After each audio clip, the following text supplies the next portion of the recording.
민선 8기 전주시정의 정책 변화가 빠르게 진행 중입니다. 옛 대한방직 부지 소유주를 직접 만나고 개발 행위에 적용된 각종 규제를 완화하는 조례 개정도 추진했는데요. 시민사회가 우범기 전주시장의 공약을 평가하고 보완할 점은 없는지 짚어보는 토론회를 열었습니다.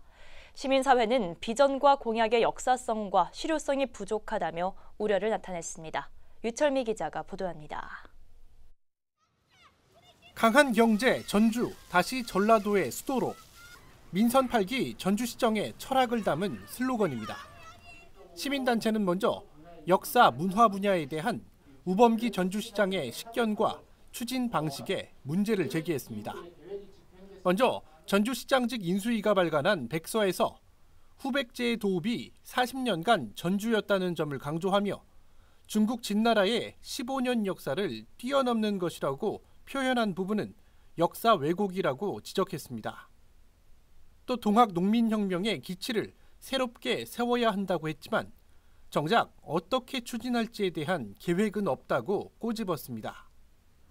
이 밖에도 사대문과 부성길 복원 등 1조 원의 예산이 추정되는 조선 궁원 프로젝트 역시 개념도 모호하고 실효성도 낮다고 비판했습니다.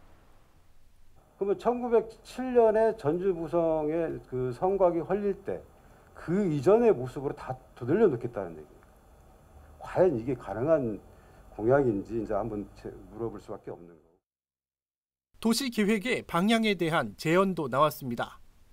도시계획은 짧게는 5년, 길게는 20년 뒤를 내다보는 장기 계획이 돼야 하고 수혜의 본질은 시민이어야 한다고 조언했습니다.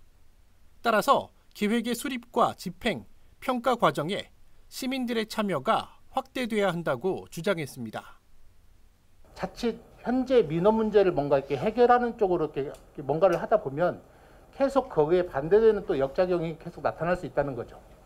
그래서 20년에 대한 가장 큰 힘을 이제 그 동안 계획이 버틸 수 있는 가장 큰 힘은 뭐냐면 그것을 어떤 가치로 이걸 끌고 갈 것이냐 하는 부분이 가장 중요한 부분입니다.